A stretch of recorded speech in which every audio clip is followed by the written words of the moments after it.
How you doing, everyone? Welcome back to another video.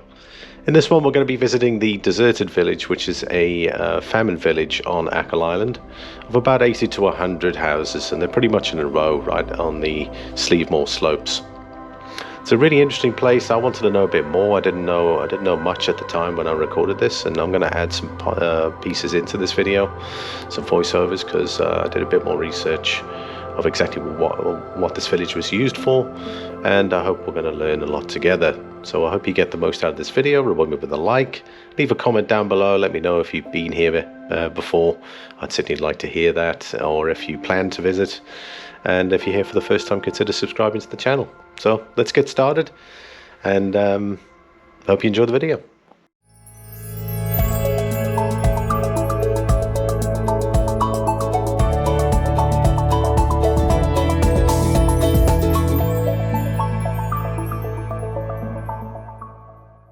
We're on our way now to go and take a look at the deserted village.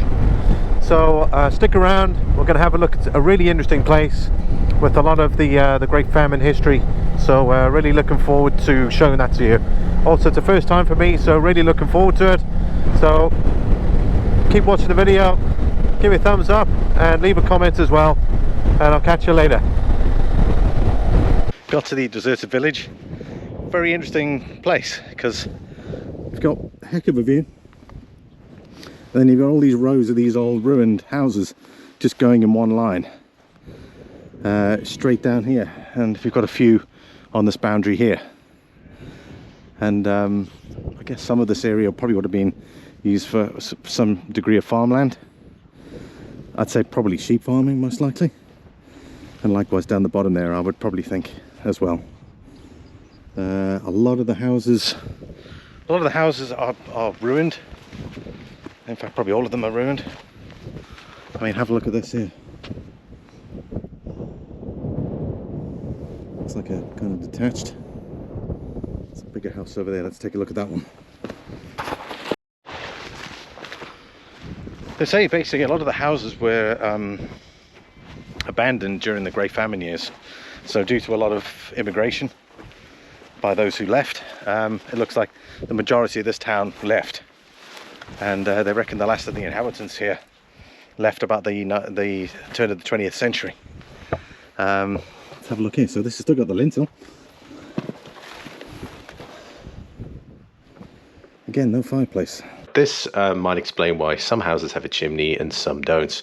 During the last few hundred years, the art of booleying was something that was done in rural Ireland, and what they did was that the farmers had summer houses and winter houses.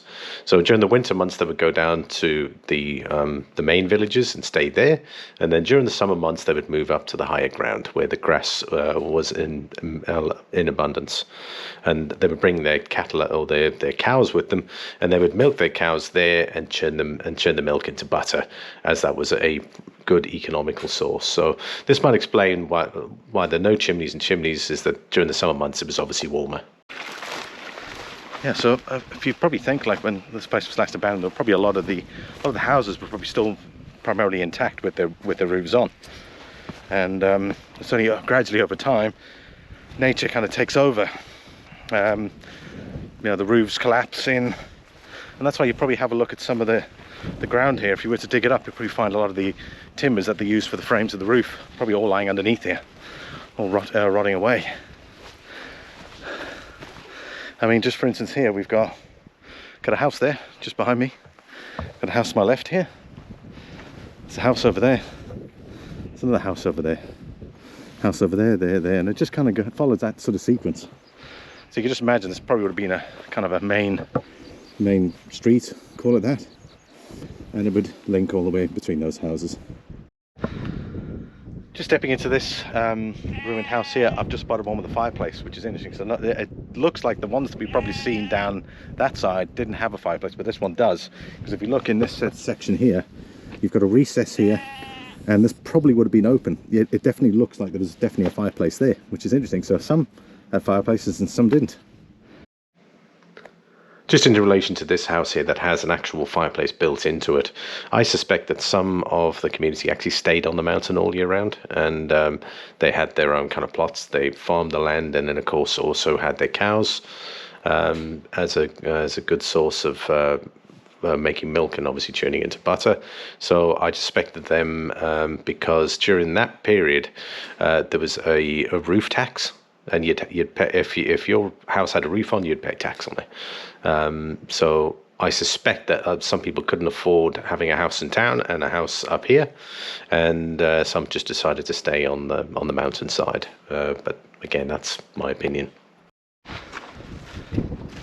I hope you enjoyed the trip here to the deserted village.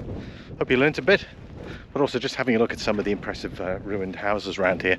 And it's interesting to see the differences between some that have got fireplaces and some that don't as well. But really magic place here in Achill. If you try and make it Achill, it's just one of those places you definitely want to go and have a look at. And I mean, just an amazing view. Have any of you been to the deserted village on Achill Island? Let me know in the comments down below. What did you think? And what sort of experience did you get out of it? Because it's incredible. I reckon there's probably about 100 or so of these ruined houses in this area alone. 100 is a large community of people. And you know, it's amazing that 100 people would just eventually leave. But impressive view behind you here. It's funny, my friend Craig was just sitting down in front of one of the houses there, and I said to him, someone was probably sitting there 150 years ago, and probably true. Right, there's a lot of stuff I learned.